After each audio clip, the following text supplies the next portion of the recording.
What happens when your worst fear becomes your reality? Hi, I'm Brent Cassidy. Welcome to the Nightmare Success In and Out podcast, where we explore how to overcome your fears and nightmares to set yourself free. We're going to be exploring this topic with guys I was in Leavenworth with and others who've gone through their own nightmare success experience, adapting and surviving. These stories can be inspiring, sometimes sad. There's some humor, but hopefully you can come away with a nugget of something that will help you knock down some of the prisons you've built up in your own mind. Folks, today I got to tell you, I've been really looking forward to this interview. My guest today is Michael. I'm going to use his nickname in here too, Michael Hollywood Henderson. He's been called that since he was a kid. Michael and I met a few months ago, and it kind of like a Hollywood story. We met in a lobby of a hotel in St. Louis, and Shane Scott put us together and said, you guys, you kind of talk the same language, you might like each other, and we hit it off, and we've been pretty much talking to each other every week since. And I said, man, your story, I read his book, and his story is just incredible. But to give you a little background on Michael's from St. Louis, grew up in St. Louis, but he's worn so many hats as where he sits today. He's a former police officer, a detective, a CEO of Worldwide Private Security Protection Agency, Phoenix Risk Assessment, global security expert, serial entrepreneur, media commentator, public speaker, TV film producer, and sits on multiple charity boards as a member. As a CEO of Suite Media Productions and Management, Michael has produced feature films and shorts. Examples of Eyes Don't Lie, First Pick, Rock, the movie, and Face Off. Additionally, he's a best-selling author. How do you say that, Michael? Interminable. Yeah, there it is. And it's stories and steps to overcoming life's obstacles after a repetitive cycle of pain and loss, how to maintain your win. Wow, double wow, Michael. Thank you. On top of all that, we're going to unwrap a lot of this. I just read you off some really cool stuff. This guy has been homeless 2 or 3 times on top of this, and I want to get into that because that's part of the story of his journey of never giving up. He had this drive in him, and he just never, he had this, I got to get it. So, Michael, welcome. Thank you, my friend. Thank you so much. Seriously. So cool having you here. We were just talking before we got on here. Michael's story growing up is one of those where you're reading the book and you're like, oh boy. And then you think, well, at least that's oh boy. And then there's an oh boy. Michael, can you walk us back into, your life growing up as a kid? Because there's so many layers of it. Yeah. Wow, you're right.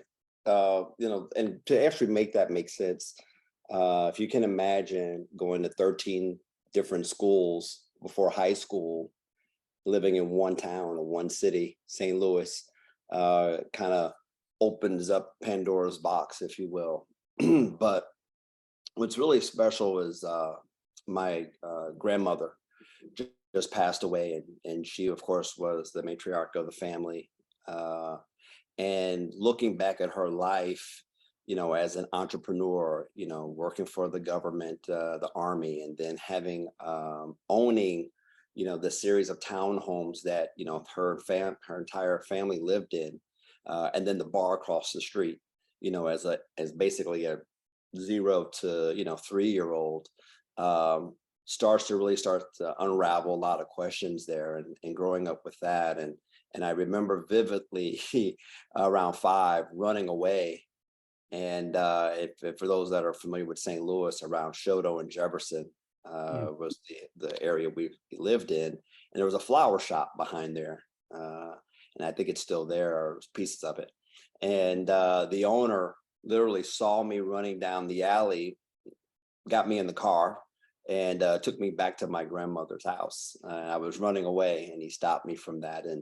And so I look back and go, wow, as my mother would say, you've always wanted to be somewhere else, be bigger, do Yeah. better, you and looking back at that childhood, that started that off. I always say, I think one of the quotes you have in your book I thought was really interesting. It says, I've always run towards things that scare me. I've come to realize that for me, that seems to continue to be where all the great things are in my life. That's deep, because that's kind of the opposite of the way that we're taught um, to believe that that's the way to go. Everybody follows in a herd. You have a herd mentality. Everybody's doing this. Is what everybody is. I wear the same shirt he wears, and everybody's got the same. Everything's same as. Whereas you're saying you had some kind of something in you that you ran towards things that scare you, and it's interesting because you've lived your life in that realm, in that arena, which is one that a lot of people don't. And we'll get into that, because I think that whole part of your life where you get into the security piece of this, and you're dropping down and going into places that nobody's gone in the middle of the night, and snakes and guns and stuff. Oh my, Scary, right. scary to me. Oh my.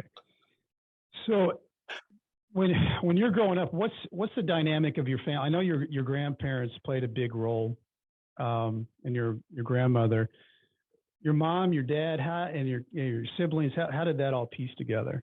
Yeah, so to connect the dots there, my mother was a single mother. My father left when I was younger. When I eventually reconnected with him multiple years later, and we had a sit down.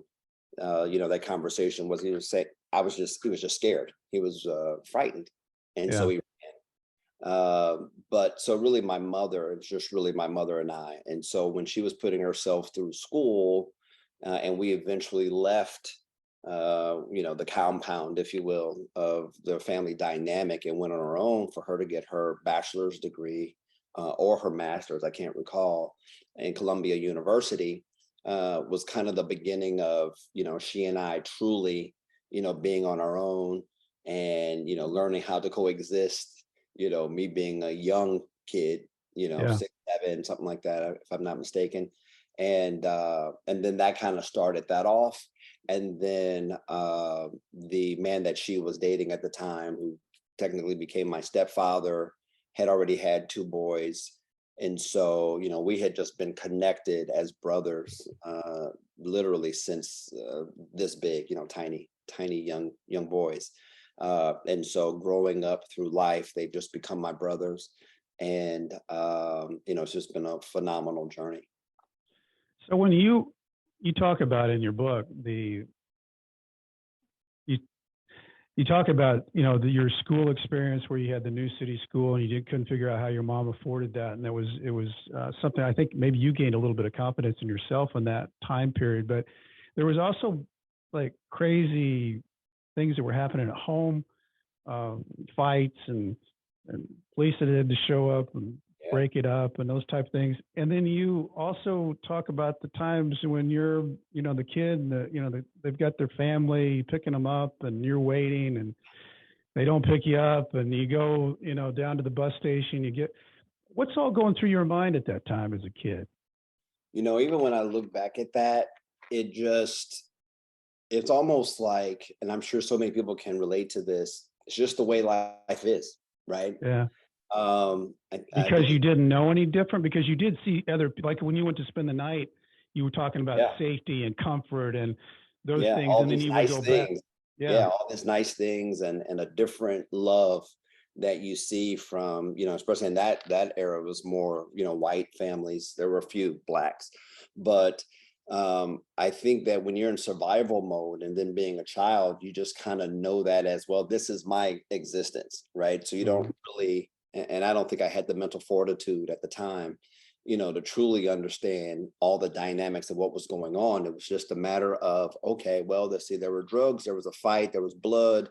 The cops Mhm. came. Back then, they didn't really arrest, the men or something for that. And so it was like, okay, I was just thrown into a taxi cab, and I was off to either my aunt's house or to my, my grandmother's house, right? And that type of scenario was frequent. And then yes, I was fortunate to go to, New City School, which is a private school, and expect to, perform and, live like everybody else there. And I feel like when I look back at it, I didn't think anything different of it other than, this is what I have to do. I'm the kid that in the whole school has to walk up to the bus stop.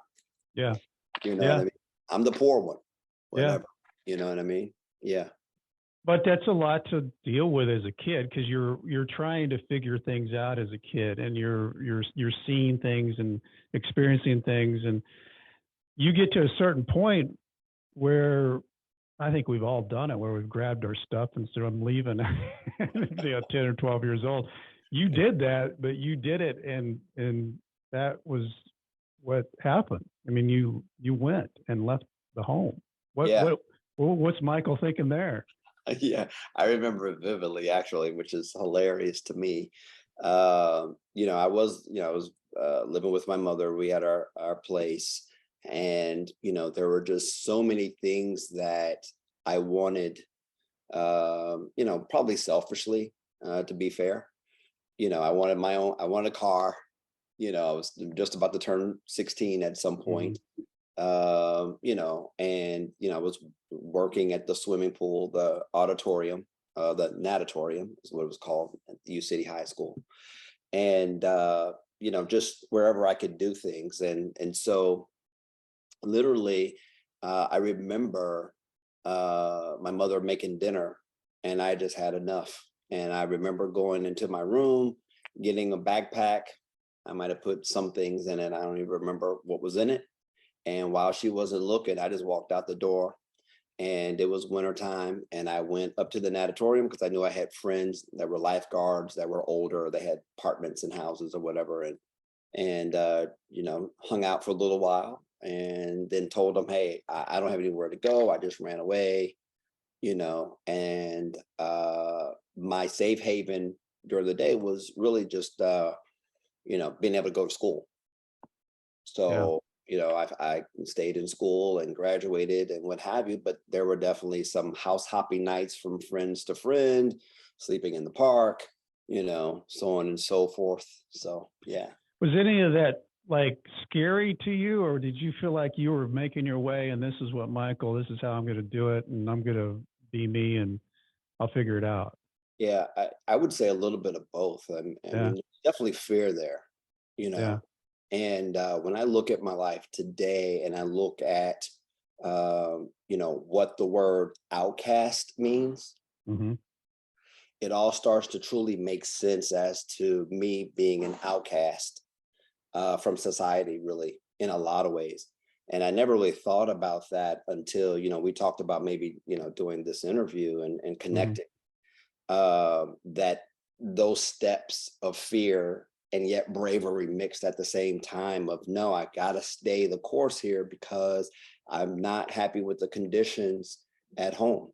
Hmm. And fast forwarding into adulthood, you realize that, wow, those are the training grounds to be able to, one, either do law enforcement, do security, be an entrepreneur, where the world is against you, especially in the 90s. Did your mom and you, obviously you created a relationship because you wrote the foreword to your book, but during that time period, I feel like you guys started, maybe it was strained, but became to more connect. Now, it took a multitude of years. I would say the communication was there, right, Yeah. during high school. Knowing that I wasn't I wasn't coming back home. Yeah. Uh, but her being able to at least meet some of my friends' families that I would periodically stay with and what have you, just to make that connection. But no, it stayed strained for many years, but yet still close in communication. So, Mm. as I would, get older, and I would start taking my hand at this entrepreneurial run, she would be around, Hmm. We wouldn't share the same views on, how that looks at the beginning of an entrepreneurial opportunity and how it looks at the end. We probably disagree on that, probably still today. Well, that's good though. It's healthy. So you graduate from U City. Mhm. What's your next step going into adulthood? Yeah, so I don't have a lot of actually I don't really have any regrets throughout my life, I would say, but I think I had one class in my senior year, and if only someone had told me that I should have been, taking college courses, things of that nature, I just wound up blowing off the rest of the day, thinking this is Yeah.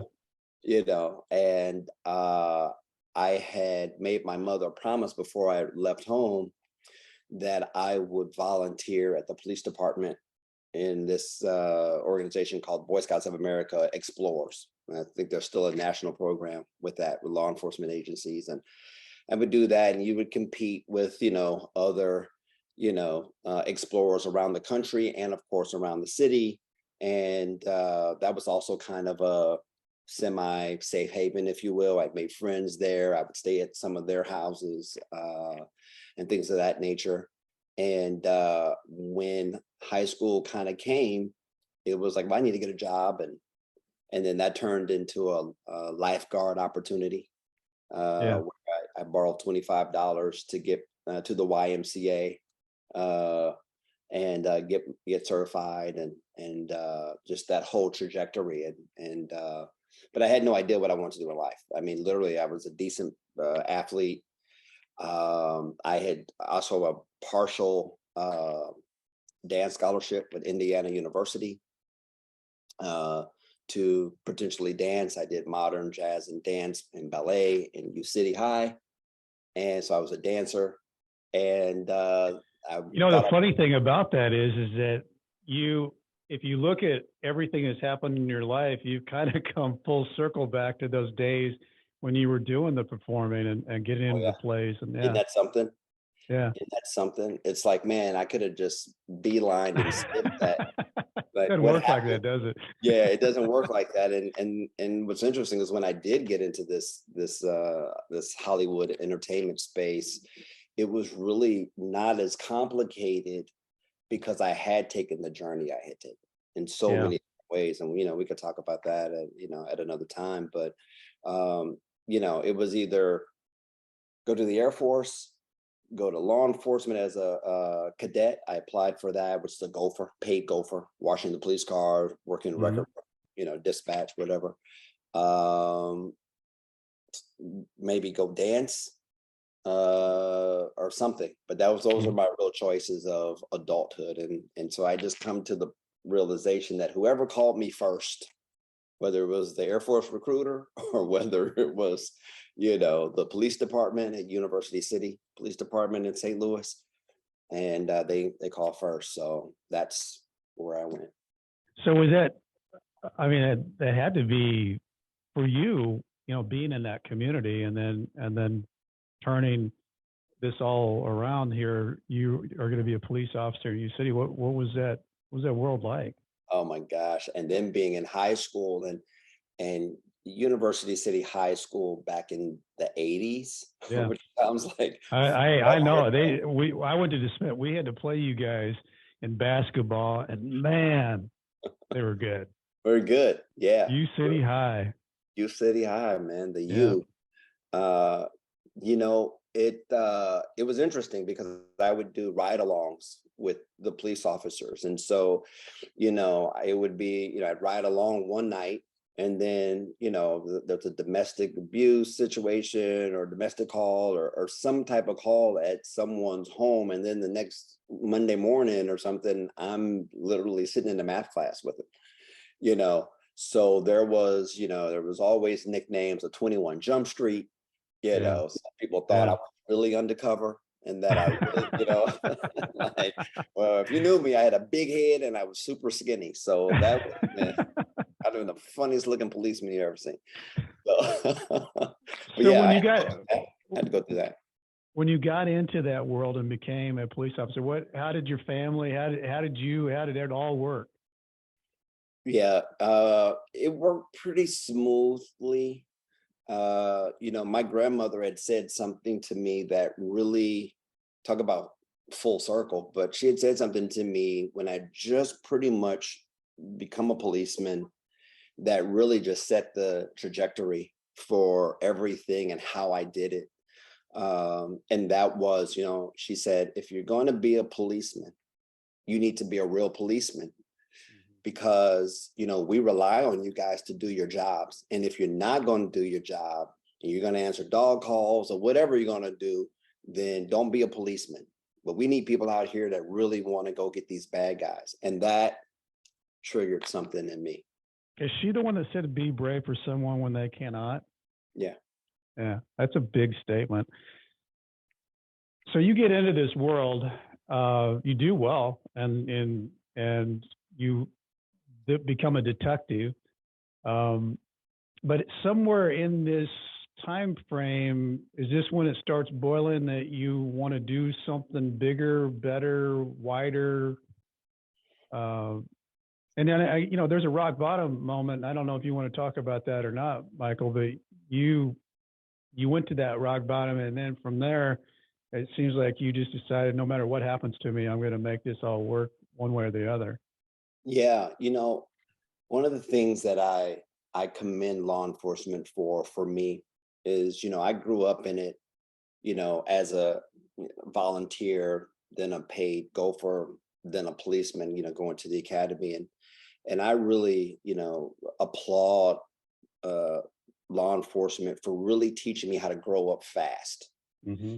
Because there is the blue code, if you will, but there's clicks, and Sure.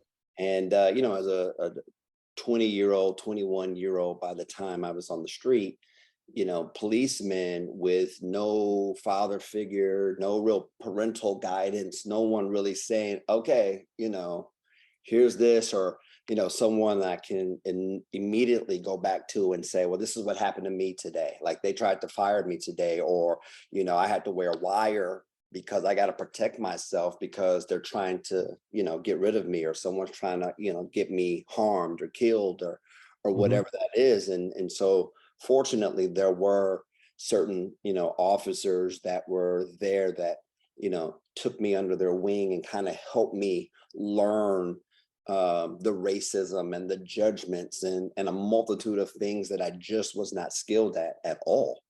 And so, learning how to navigate internally in law enforcement, and then of course dealing with criminal element on the street, you get it from both ways at a 20, in your 20s, and that takes a toll, come to find out, for me.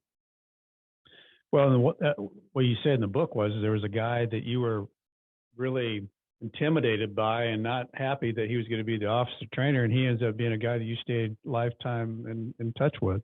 Yeah. Which is cool in itself. So walk us through, Michael, when you decided you were going to step out into,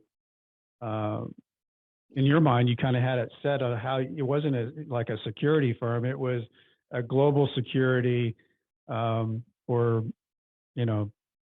people who had money, people who were in celebrity, people who needed protection. Where did that all come from? Like, what was the genesis of that idea? Yeah, so in 1996, Bill Clinton was president still. Mm-hmm. Man, I tell you, I feel young, but man, when I'm throwing these dates around, I'm like, it wasn't that long ago, Michael. It was 25. We just casually talk about something 25 years ago. Right, 26 exactly. Years ago. Like, man, that's when you know you're getting old. You just casually talk about stuff that's 30, 25 years ago. Yeah. Blows my mind when I sit here and talk about dates. But I was detached to and had an opportunity to work with the Secret Service on that detail. And that was a good eye opener. I had friends that were already on that detail as well. I got to meet him, and there's a photo somewhere floating around with me in it, with Mm-hmm. him. And that really opened my eyes that I wanted to go that Secret Service path. And actually, I've had people that work with me from the past and before I left and after I left that are now Secret Service or retired.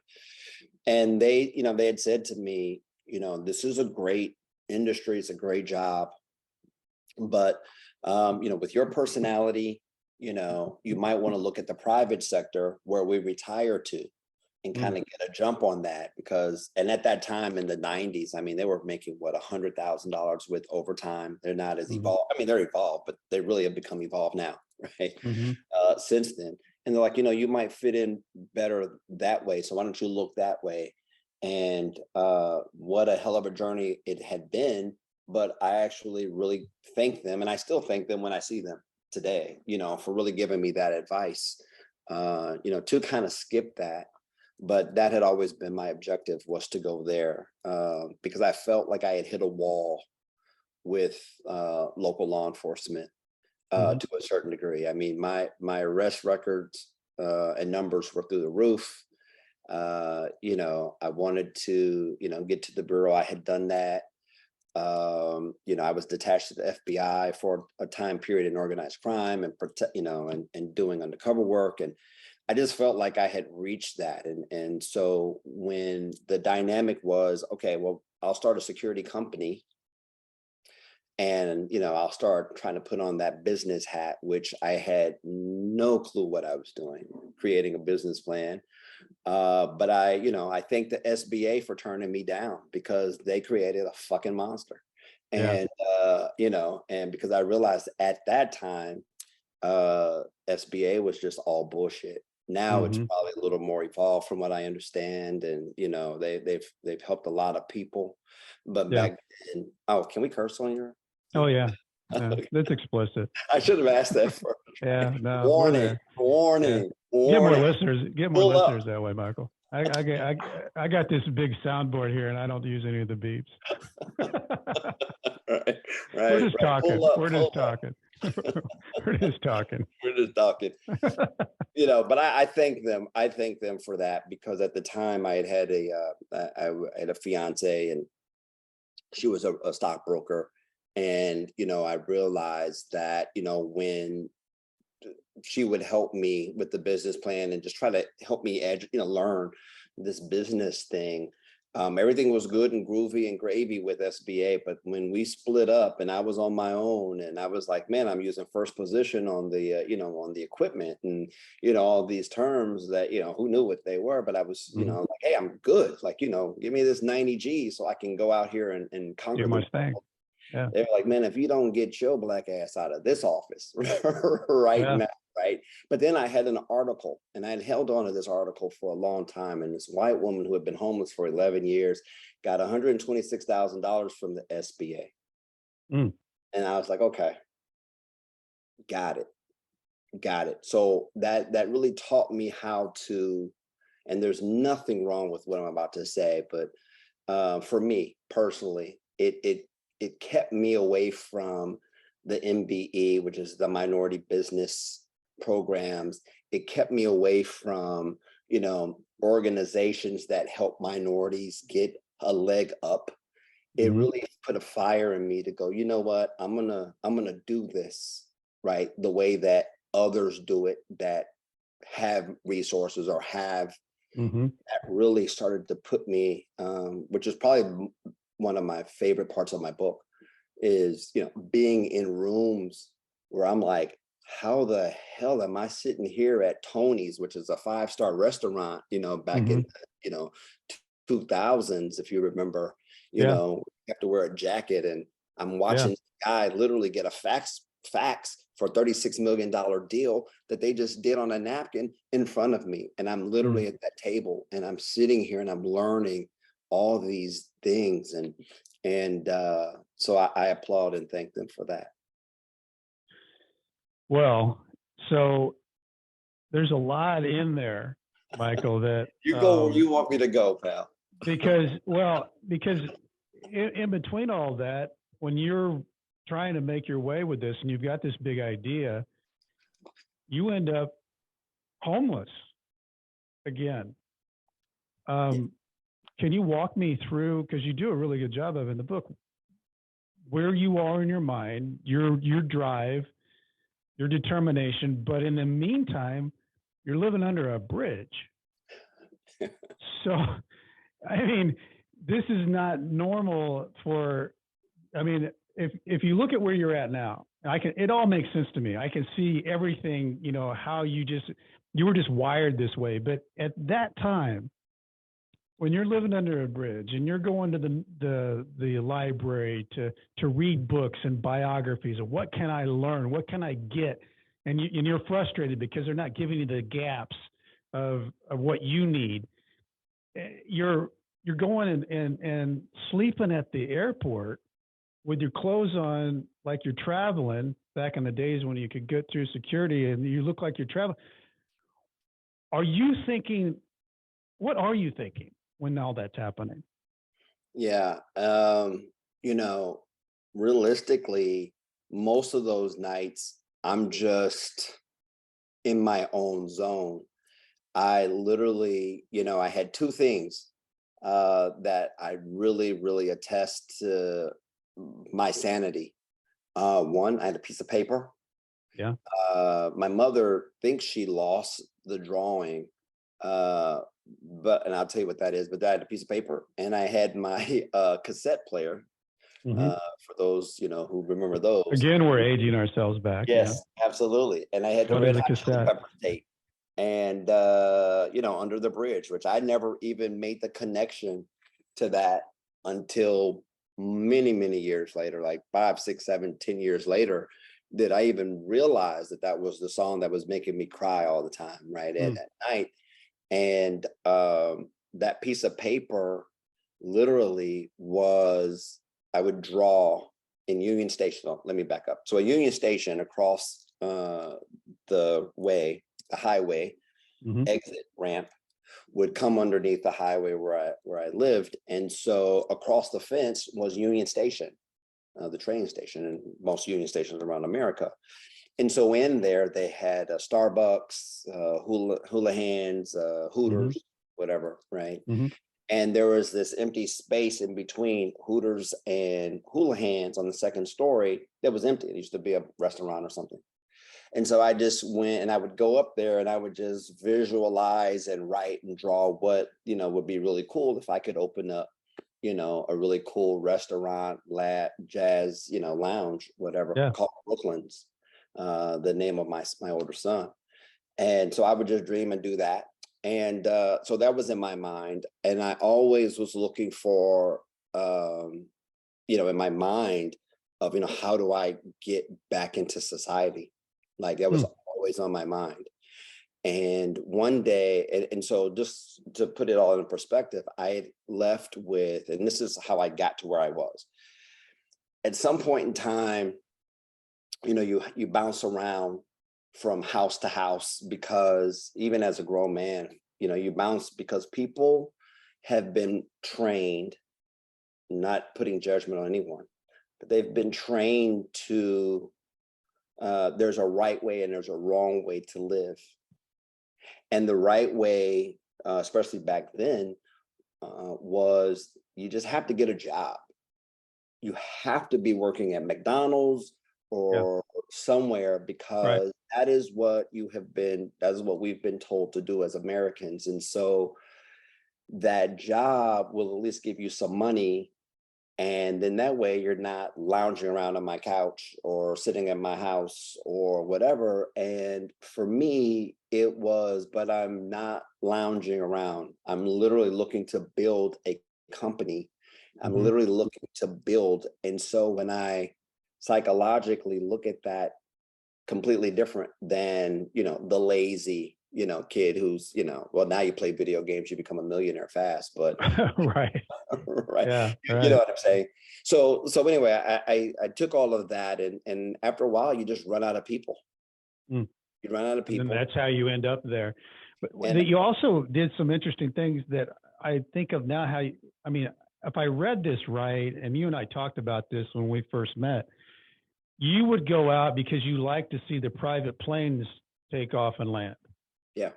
But one day you happen to be at the right place at the right time with a guy that has a lot of money who's waiting on his car that's late, and you guys make a connection. Huh? Yeah. Yeah. And so, leading up to that was a series of things that were taking place. So my clothes that I left with, that I could only keep, all my other possessions I had in storage, I couldn't pay the $60. So I lost my detective badge, that I was able to kind of, retire with or whatever. And awards and certificates and, that boys and, all that. I lost all that in storage somewhere because I couldn't afford the $60+ which I think only gave you like 2 months, and then you're like, gotta go. So I couldn't afford the $100-something to keep my thing. So I had Hilfiger overalls, a white down coat, and some boots, and then I kept, which I have framed in my house, my Ralph Lauren pinstripe blue suit and some ALDO shoes that They're nice. I like those. Right, framed over here, and as a reminder. And I had that, and I had a dirty white shirt and blue shirt, suit shirt. And so that was my clothes. And so when I would sneak into these after-hour regional growth commission commerce after-hour networking events, I would sneak in because they were like $5 donation or whatever. And so, to get in, I'd sneak in, I'd pass out some business cards that I, had still, and try to, keep a phone on. Somebody would say, okay, well, you can't stay at my house. My wife won't let you, but, we'll keep the cell phone on for you, just in case the bastard gets lucky. And, and I would just try to eat something and then, try to pass out business cards. And so to fast forward that, when it got really cold, especially with that wind under the bridge, I would go to the airport just to get shelter. And I noticed that the homeless people would get kicked out. So I immediately remember going into the upstairs. It's still there. The bathroom is still there, which just cracks me up when I'm in St. Louis and I'm flying in the main terminal. That bathroom's still there. And I remember going in there and putting on my suit and going to a gate deep away from the front of the airport. And literally you just go to sleep and you just look like a traveler who missed his flight. And while the homeless guy is getting kicked out, right? Put out into the cold. And so that there really taught me that there's a process to this game of life. Mm-hmm. And it really taught me that the rules don't apply to everybody. And yeah. So anyway, that led me to sneaking into after hours. And then I, oddly enough, sat on a board and eventually accidentally became president of the Opera House, St. Louis Opera House board. They were attempting— During this time period? During this time period, a guy by the name of Ed Galterman. He was a wild character, always on the news, always fighting and shouting and, almost coming to fisticuffs and blows with the media, because he really wanted the Opera House, which is now Stiefel Opera House downtown St. Louis. He wanted to renovate it, and it was beautiful. And it's like it hadn't been sitting empty for 20-something plus years, right? The seats were beautiful and it had no erosion to it. It was just this amazing thing. And a man, rest in heaven, Peter Vaccaro, I don't even remember how I met him, but invited me to sit on the board with them and just kind of go with his calls. And I believed in it. And, over, the 6-7 month period, they had to have Ed step down. They thought I was a good communicator. I wound up being the president of this thing. I don't know what the hell I'm doing. I don't even have a home. It's crazy. It's crazy. And long story short is that one of the board members, Gary Bill, and his girlfriend, Christine Frederick, who I actually really say saved my life. They caught me sleeping out in front of Union Station one day, and like they thought I was drunk or something, And I just came clean and said, I don't have anywhere to go. I'm homeless. And she let me stay at her house with him. And I would drive her to work and use her car and drop her off so I can get back on my feet and figure out what I'm going to do. And then I would drive out way west to the private airfield, Chesterfield airstrip, and just watch the planes come in. There's something about it was just freeing to me. Mm-hmm. And yeah, and that really kicked off that relationship, who became a friend and a client for a long time. So when you you always talk about books and whatever, finding that opportunity and being ready and prepared for that opportunity. You ran into this man, and I'm guessing that you were ready to go, and you were just saying I need a client, and not you. Correct me if I'm wrong, Michael, but I feel like this guy totally bought you, and he said, I'm going to take you to someone who needs your services, and that happened to be in New York, right?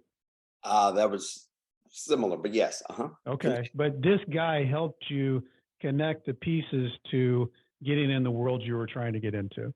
Yeah, 100%. And on a level that, and also by that time I had already, used a lot of my money that I had for training.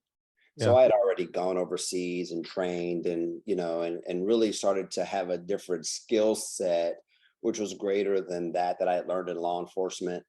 And I remember a guy in a license. I mean, you kind of turned into a ninja, right? I mean, from the stuff I've seen, you can kind of do whatever, and you don't want to mess with Michael Henderson. I appreciate that. I think I appreciate that. I kind of move a little more with love these days, but yeah, there's always that inner city kid and that skilled professional still there, I believe. So yeah, and I know you've got sore ribs because you just tried to be your own stuntman, trying to get into your own place because you were locked out and fall down and hit the retaining wall, but you're playing your own movie, and I like that. So you start building, right? Yeah. And how long of a time period was it that you were kind of in this homeless world of? And there's a milkshake moment that I'm maybe rolling over here, but it meant something to me in that like steeled you into, I'm going to show them. Yeah. I'm going to show them. Can you roll us through the milkshake moment? Yeah, that was in that time period of, sleeping in the airport and, finally staying, being able to stay with friends, became friends, Bill and Gary, Bill and Christine. And, I remember that story goes, I went to go see my barber whose shop was literally in the town where I used to be a policeman. So you can imagine, having a job, being, having a career, and most law enforcement officers, if you don't know too many of them, right? They always want to get out, but they never really get out because they're missing that one component of, well, I got this safety net of this paycheck. Just like probably other jobs, right? Yep, sure. And I was out, and I took the bus to go see Chris, my barber, and I didn't have any money other than to get a bus ride. But he gave me a haircut on the house. I had a potential client, and it was always a potential client. That's the other thing about the journey, right? It's always, but man, if this is the one. This will be it. It never was the one, but it's always, the next one. Yeah. You always hope it's the next one. You're always ready for it. Yeah. And it was on my way back towards the city where, I won't say his name. I won't rat him out like that. But where he pulled up and, basically told me I was a fucking loser and whatever, and threw a in the police car. Was he driving? Yeah, he was in a police car, pulled up, rolled the window down. I looked in, and he threw the milkshake on me and, told me I was a fucking loser or whatever. And at that moment, it just dawned on me that was my crossroads, because I know so many people, they have so many things against their dreams that it only takes something of embarrassment, ridicule, Hmm. someone laughing at you, to turn you into a fucking monster and Hmm. go get it, or become what they have imposed on you, Right. uh, which is that. And for me, once the bus came, I couldn't wait to get off the bus. I couldn't wait to get to a place where I could just focus and go, okay, I'm getting this. I'm getting it.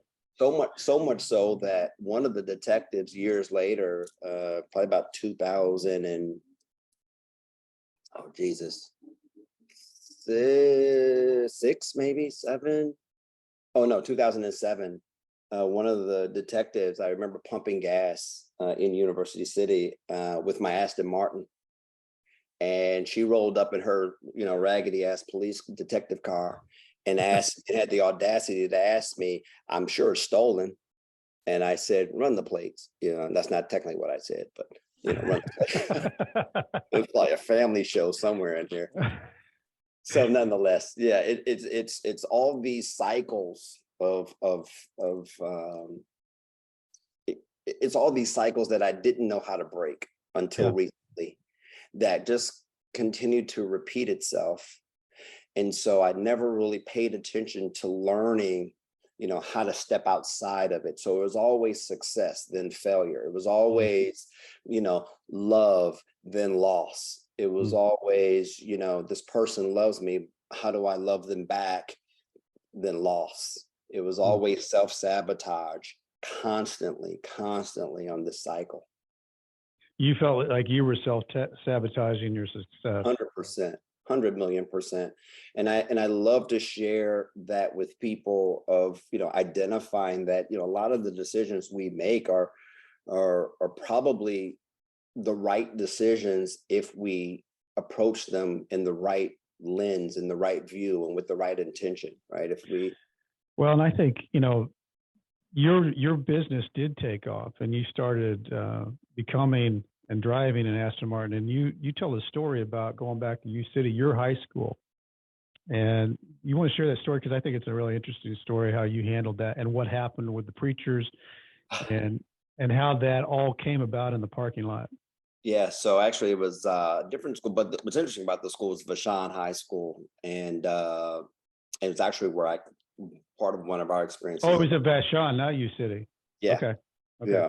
yeah, just as a guest speaker, Yeah. and that's ironic because it was across the street from Blue Mire Projects, which is where I also grew up. Where me and Mhm. my cousins used to play, kick the needle in the crack at, and the heroin addict, and all these Yeah. little games you play, when you're Those nice little games. you Yeah. don't have a ball to kick around, right? Right. So it was just ironic that happened. But I was there as a motivational speaker, um, and there's dynamics about my voice and what I am, and who I am, and so my message has always been to people, especially to people of color, is don't allow, right, the negatives that have happened to your cousin and your relatives and other people prevent you from accepting that true support that's coming for you. And if it's someone of a different race, primarily, right? Oh, white people are bad, or white people don't like blacks, or whatever that is. I mean, yes, there's a lot of that. However, that does not mean that the white individual, right, that has an interest in helping you, believing in you, seeing you, opening that door from you, should be excluded, ignored, or shut out because your cousin's interaction with a totally different white person, as an example, Mhm. was abused or mistreated, or what have you. And so my message is that you just don't know where your blessings are coming from, and there's so many lessons in a situation. And if you're moving with your eyes open, you're going to see them and you're going to learn from them, and you don't know why the interaction, no mistakes, right? There's Mhm. no coincidences for real in life, right?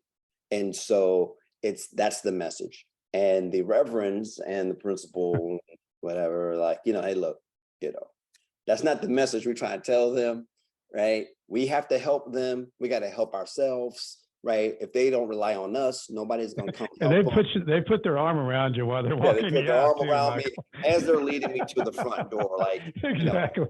yeah, Who they're invited more, this guy? yeah. I think one's handing me my hat and the other's kicking me in my back. But the Right? other thing was is that message resonated with the people you were talking to. Yeah, it did. And it's funny when you get to see karma come full circle and the moment. Yeah. But like I was saying, it's like, here's your hat, what's your hurry? And as we're walking out into the front of the school, there was a big commotion. There's a big U drive for, U drive way. And there's a big commotion going on. And someone told the security to run over there and break that up. Must have been a fight or altercation. And when we got closer, because I had parked in that direction, it was just all the kids just drooling over that 2007 Aston Martin, which was just in the James Bond movie. Yeah. And that was my car. And then it immediately shut all of them up, right? These leaders. And I unlocked the car and let them get all in it. Do what you need to do. Have fun, explore, hit the horn, do whatever, start it up, rev it up, do your thing. Because that in itself, like I tell my other CEO friends of major corporations, I'm like, look, nobody wants to hear your sob story about your shit, right? Bring those pictures of that jet that you're flying around. Bring the row of cars that you live in, or pictures of your home without the address, right? Right. But bring those, because you're competing with drug dealers and you're competing with athletes, and you've got to show them that there's another path. You can use your brain to get that too. Yeah. That's so powerful though. And I bet a lot of those kids remember that day. That's what, 15 years ago, however long that ago. Yeah, we hope so. Yeah. Remember that day that guy came and spoke to them, who was using his brain and had gritted himself into a situation where he could drive that car. And he used to live right across that street there. Those are the things that, kind of give you, goosebumps that, those, and like you said, karma has a weird way of finding its way through the cracks, but what a great story. What a moment, really, that here you are and here that happened. And you were just getting told the opposite. Yeah. And it's also a lesson for me as well. It's a lesson at the time that I unfortunately did not respect.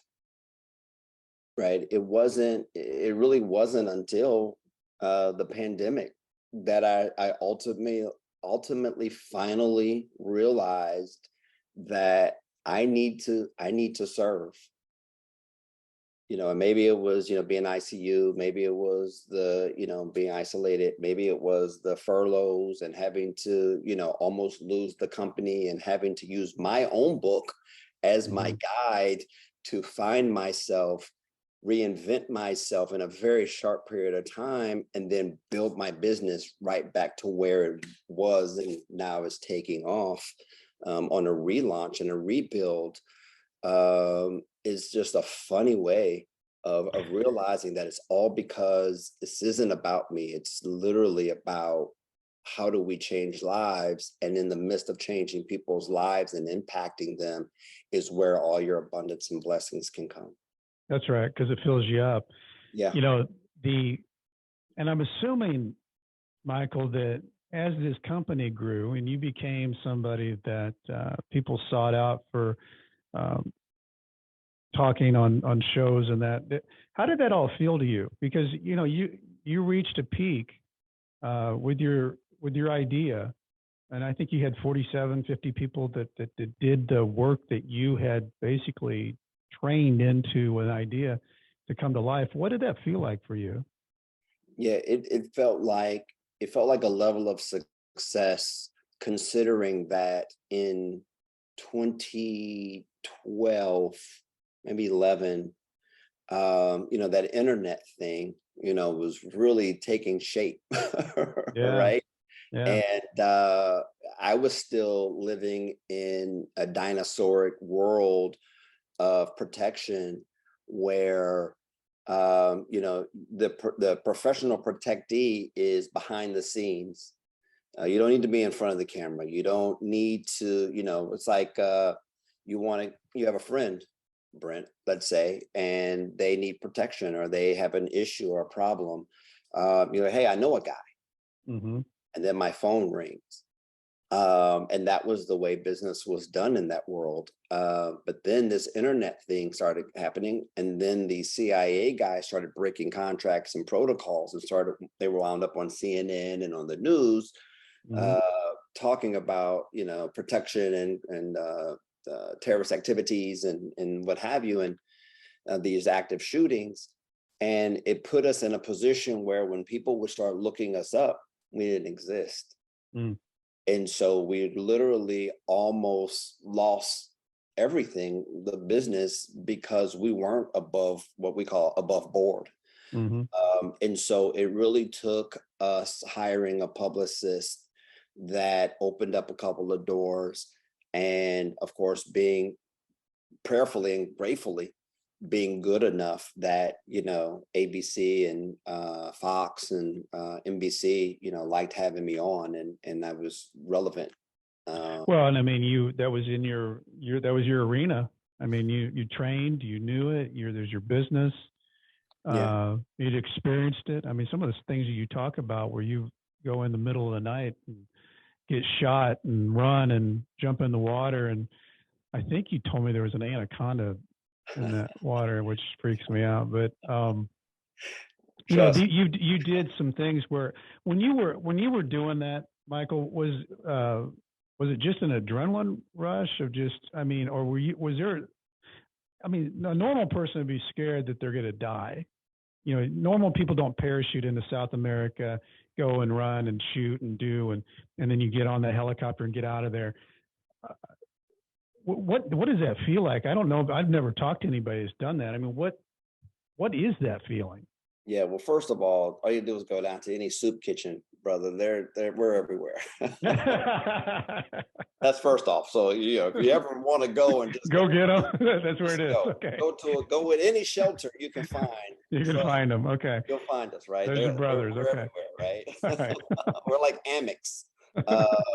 We're everywhere. For me, I came from the law enforcement route into the private sector contractor route. And so, for me, it was really about having a negative credit score, probably 300. Right? There you go. It was so bad, and not having money and not being able to provide for my child and being deemed a loser, and knowing that I'm never going to amount to anything, and being told this by so many people because I didn't fit into the norm. And when you get to a certain age, especially, and we're also talking about the 90s, now it's super cool. It's a soundbite to be an entrepreneur, even though you can have a great company and all that. Oh, but did you forget that his family funded that? Right. So there's a different, different variants in that, and views of how that word is played and used. But back in the 80s, 90s, and what have you, that was just a totally different period. And so for me, the logic was, especially when I started working with contracting with a company, they had to. I probably would have gotten work sooner, but they didn't know if I was crazy or what my deal was. So I had to meet with the other partner in New York, just to make sure that I was sane. Yeah. And I just told them, I was like, look, man, I have a skill set. At the time, the Israelis ran the market.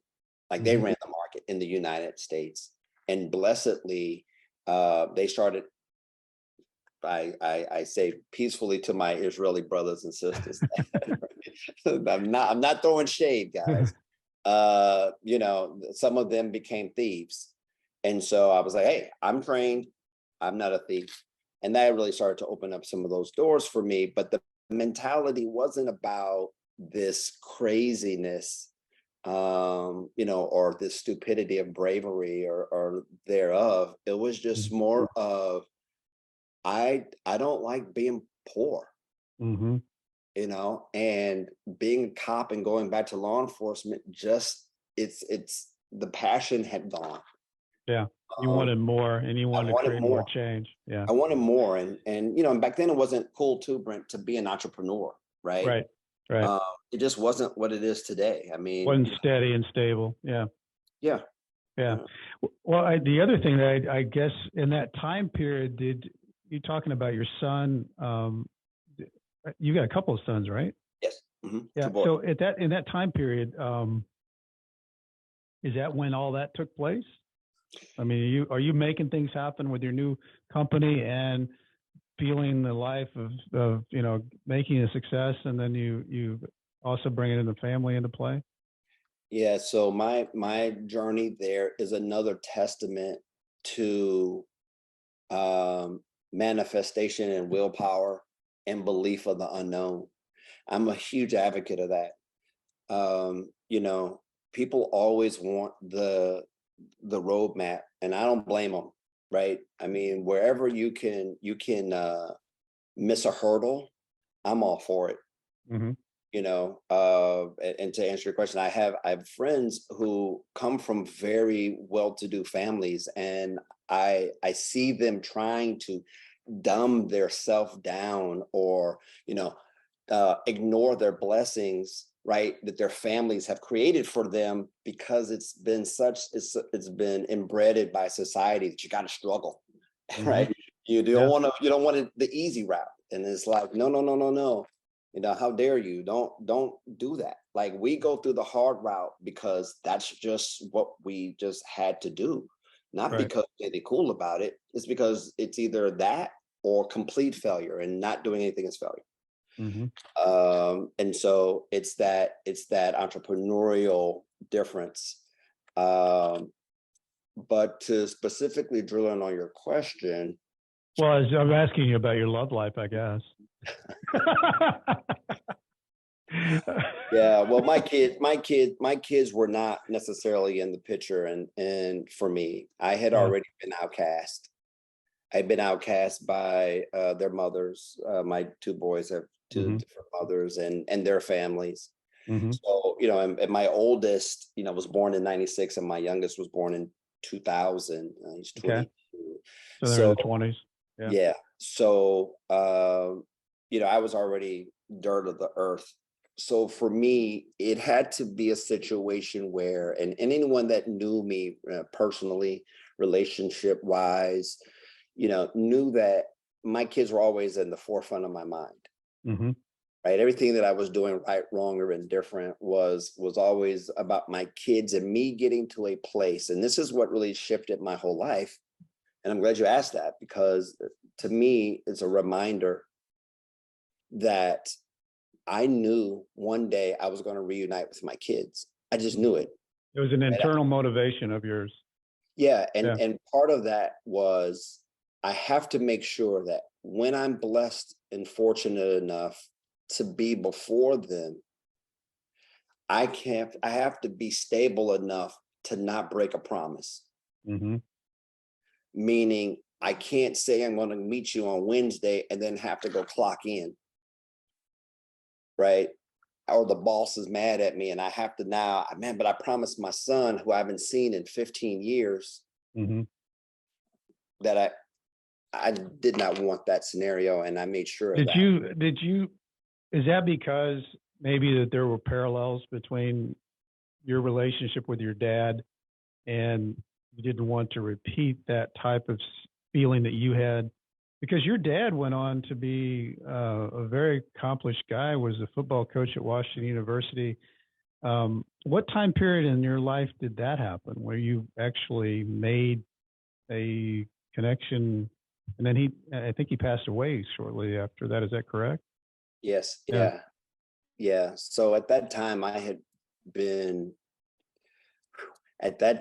I had been, attempting to find myself. Yeah. And I think I wrote about this to a degree of, I had always been very fortunate, as I sit here single right today at 52, but I'd always You're a been young fortunate. man. Well, thank you, sir. I agree with that. Those ribs will heal. As I sit here, I've always felt like I've had really amazing relationships, with women, and I'm very grateful for all of them, and the time that I've spent with everyone. Um, you know, and I know that there was so much missing in my life to even remotely think that I would have a fighting chance to make something work. Mm, And so at that time, I was in the position to do some psychotherapy. mhm. And once, I had ended one relationship, and I was like, you know what? It was a very special relationship and dear. And I was like, you know what? I can't do that again. I've got to get my shit together. And that's when I just dove into therapy. And So throughout, it was for you though, Michael. Was it like it was an imposter syndrome? I'm so happy. I feel so good. This is love, but I don't deserve this, or something's not right. I don't have myself together, and so you would sabotage it. yeah, and Yeah. really what that was a false sense of self-love, meaning it was the purchasing of multiple vehicles. It was the purchasing of things that I thought would make me feel better, like having a Porsche, and then another Porsche zooms by me and I pull the guy over Yeah. from my Porsche. I'm like, what model is that? Oh, Yeah. go buy that, right? Yeah. I go buy that and realizing that that's not love. That's No, and it right. can feel empty, It's or lonely. completely Yeah. empty, and then not being able to have that self-love and not self, and then how do you expect to, share that with someone else who does love you, who grew up completely different, who has so much value to add, to your life. I just knew that, okay, I got to get that together, and I Hmm. got to get it together fast. So when you've been around me enough to know that, when I go to a therapy, right, or when I do anything, it's more of like, and this is just a 0 testing. to 60, you're gonna do that Yeah, sprint man. golf. Yeah. Look, at the time I was trying to go 3 days a week. And then the time I was like, look, hey, I don't have time to do this once a week thing. What I'm gonna be 80 years old, nothing else works, like what the hell did I do all this for? Right. Yeah. I got to slow dance all the time. Like, I don't want that life. So I just went all in, and even the therapist was like, well, first of all, I just want you to know that most people cannot function that way, right? They don't absorb information that fast. They, but I'll take your money. I'll do that. And for me, it was like, I don't care. I'm going to Mm. dive into it. I'm going all in. And I only complained 3 times after 7 months. Good for But you, man. yeah, Good. but I mean, you're talking 6 days a week, really, of just Yeah. homework and study and reading books and hitting it. And in the midst of that, to get to my dad, and even my kids, is that that's where the breakthrough occurred, the lessons. And you realize, and I realized that um, when you're going through things, right, you have to find that something to latch on to that is not going to have you focus on what you just went through, Hmm. but you literally are latching on to your current present situation and where you need to be and where you Yeah. want to. Build And on that. that is what you focus on from that moment forward, because you've acknowledged, you have accepted. And Yeah. if you're really into energy and connectivity and spirituality, then you've asked for forgiveness for the people that you've hurt. And then Hmm. you've asked for forgiveness. Michael, you hit your mute Sorry button. about There you that. go. Yeah. You've asked for forgiveness, for them. You've asked for Yeah. forgiveness for yourself. And then you move on and you never look back. Well, you can't change the past. I mean, what you just said is so relevant to how you have to tackle each day. Is you can win the day and change the future, but you can't. You can learn from the past. I mean, that's obvious, but you can't change it. Yeah. And Yeah. I think a lot of people get stuck in that, and lots of times I think just causes paralysis, that I can't take another step because I've done so bad up to this point. There's no way that I could do it. Whereas when people do start stepping, they start feeling like a little bit more confident. And another step, they feel a little bit more. And by the time they take the third step, they're like, I got this. I can do this. This is me. This is the authentic me. Yeah. That's what, yeah. Yeah, and Yeah. I had had a disdain and a dislike for my father, Hmm. uh, my real father, for many, many years. And when I got through therapy and I saw him, and I would see him riding his bike through the park, right? Hmm. And when I would see him, I'm like, man, if I ever bump into this dude, I'm gonna knock him out or do whatever. It's ignorant. But what I realized after therapy was that I needed to communicate with him because it was part of the growth period. Yep. And then secondly, I had to just come to an understanding that I need to just deal with it. I need to just deal with it and not carry it anymore. And ironically, in a true Henderson fashion, my kids are the same way. It's the hottest day of the year in St. Louis. I'm jogging in Forest Park, which was not abnormal for me, which is the big park in St. Louis, Yeah. kind of like our big Central Park. Hmm. And the only two idiots outside were me and my dad. And I'm running and dancing, kind of, jogging and having a good Hmm. time, listening to my headphones. And I literally bump into this man on his bike, and it's my dad. And Wow.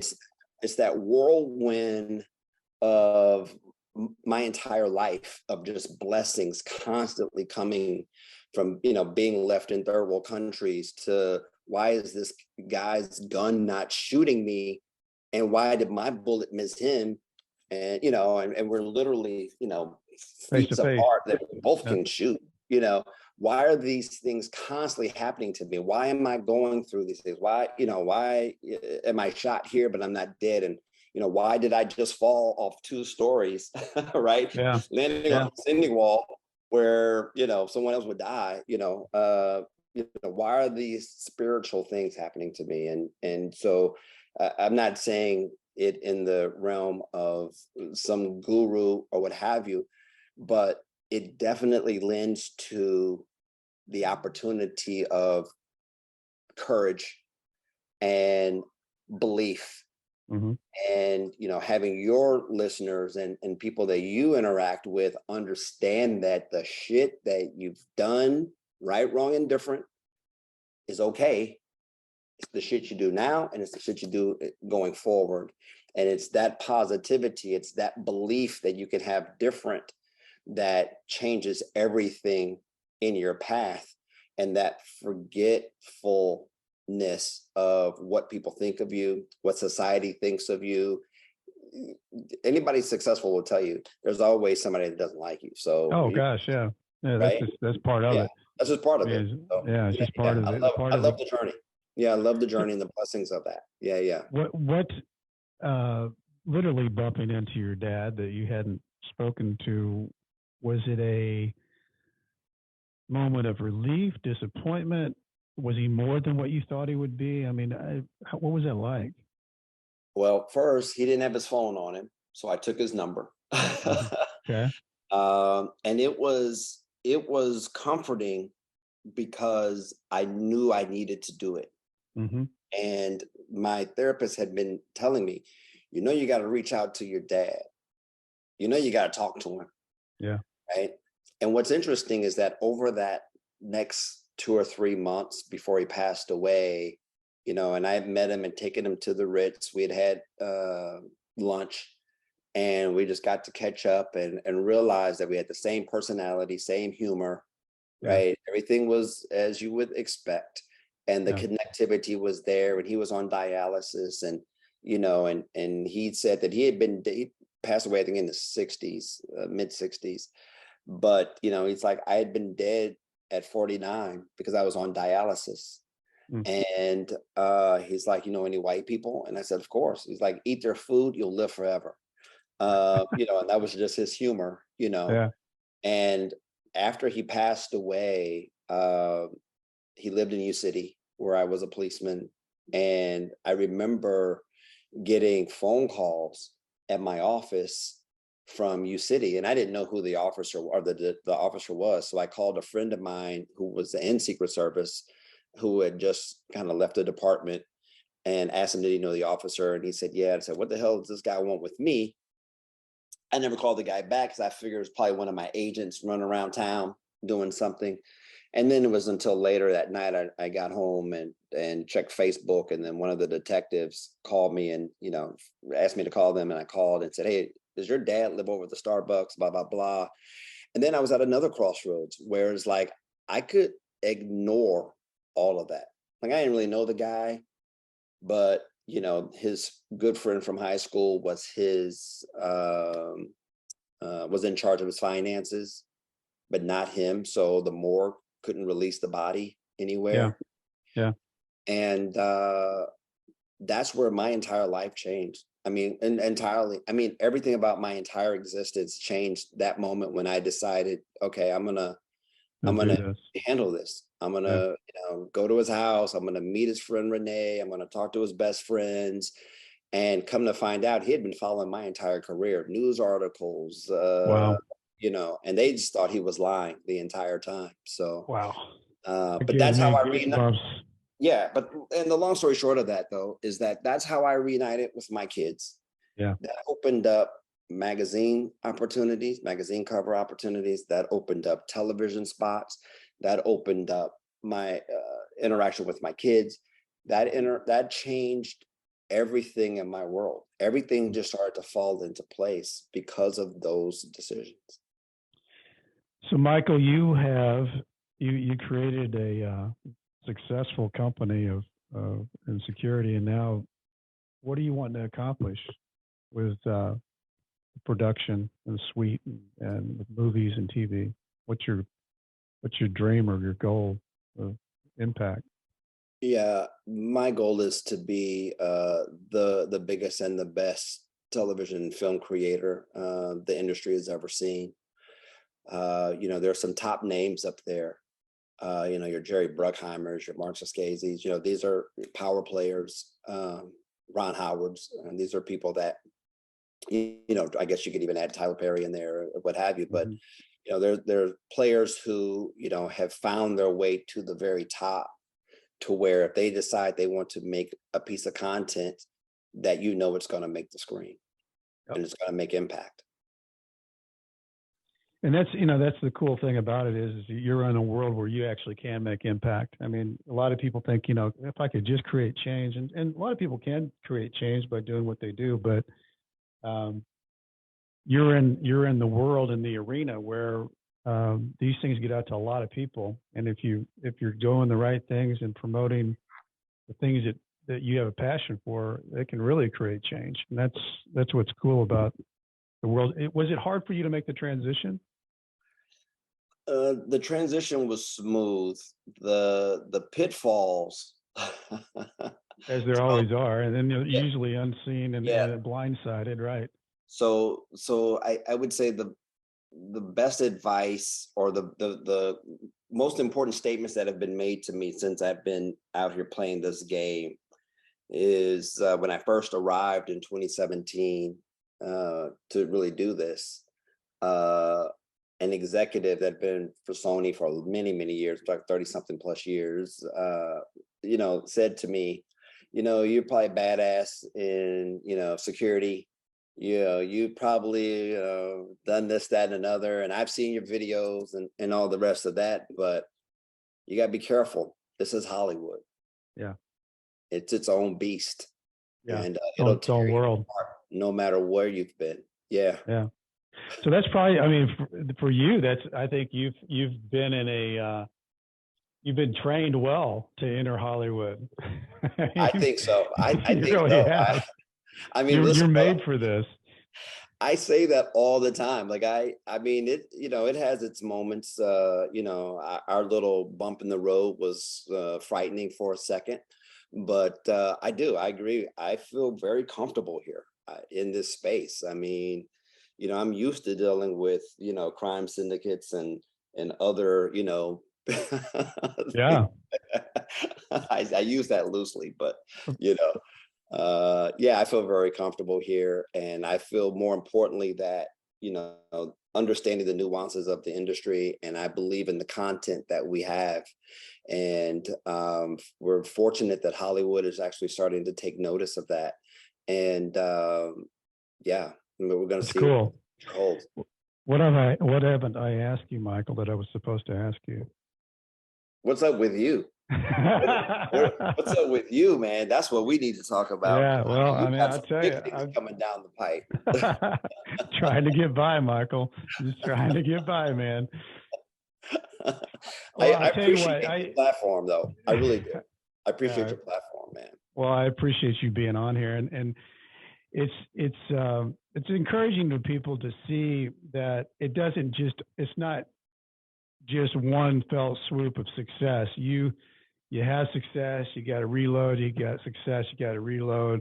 You know, success isn't permanent; it's a constant, and you got to stay with it and believe and have the determination. That's what I see from your life story, Michael. It's not all written, but up to this point, man, whatever that is that you're wired with, and how you stayed determined and gritted through some really tough things, and now you're living. You know, I think you've gotten to that point where you feel like you're your authentic self, feeling all the different things you want to feel, and good things are happening. And all that stuff, everything that's happened to you, your book and the production company and everything that you've experienced. What do you think your biggest takeaway is to the listeners that from what you've gone through?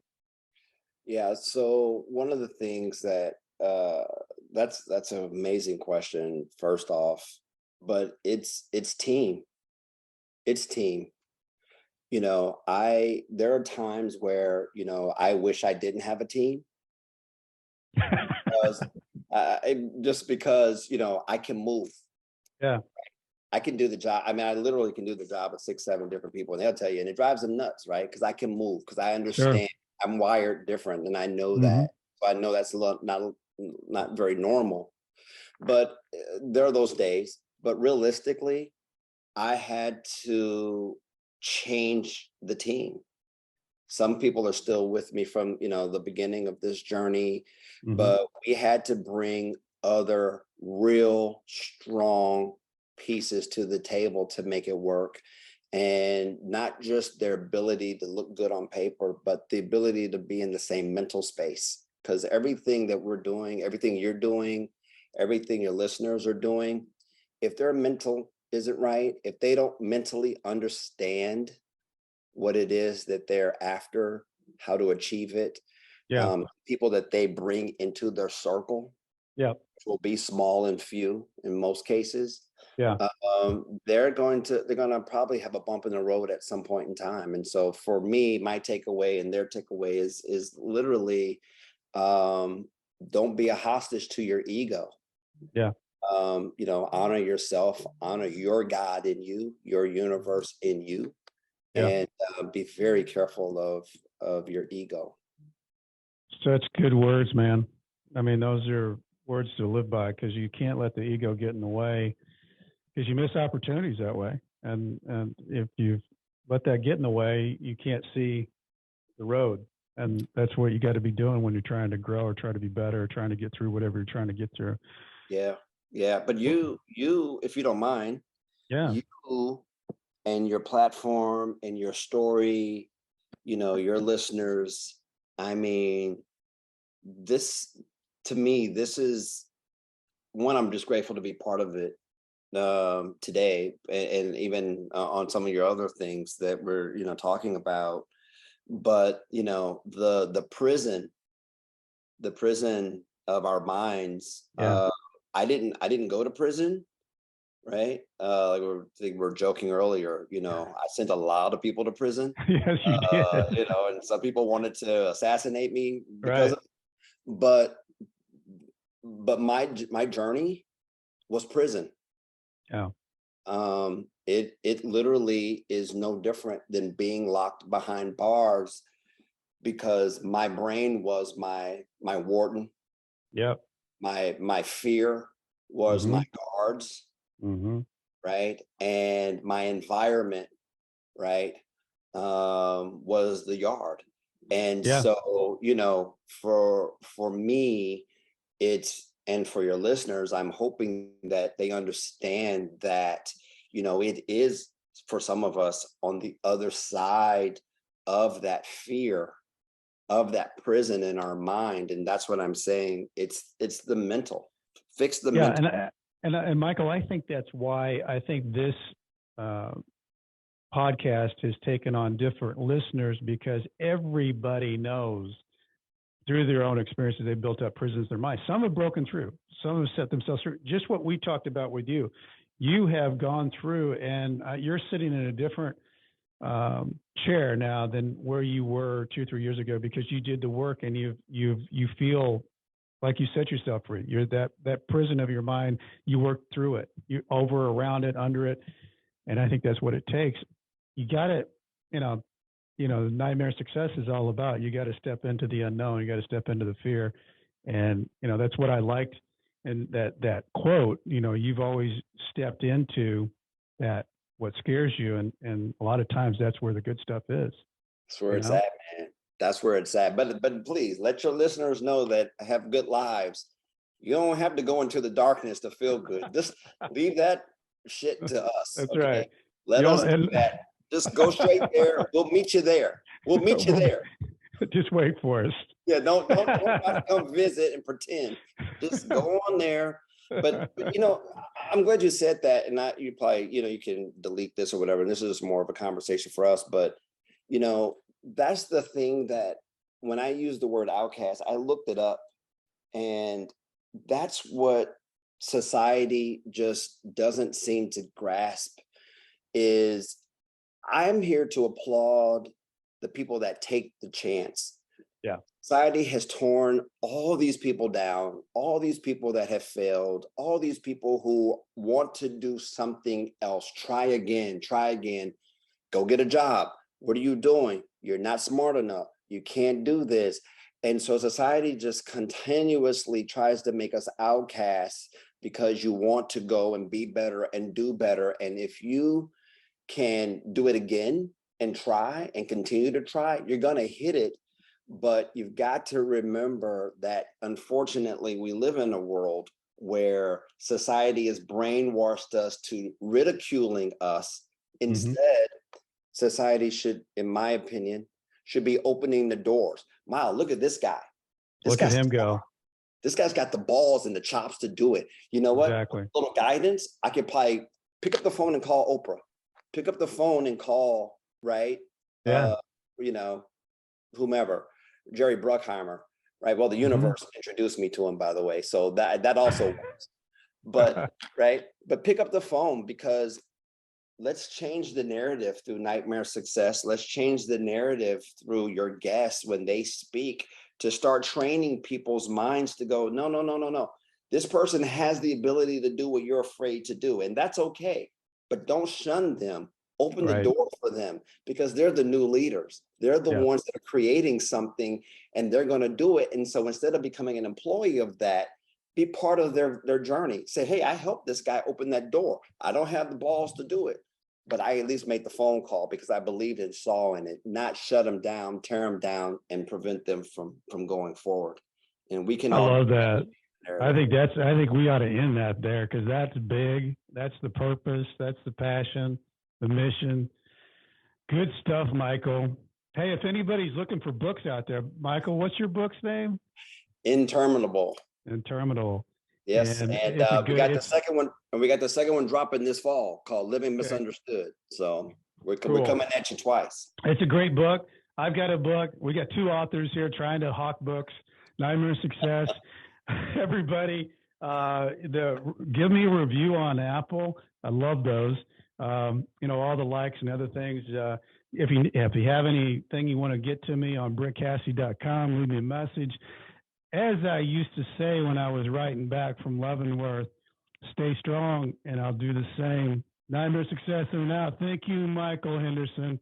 Thank you, sir.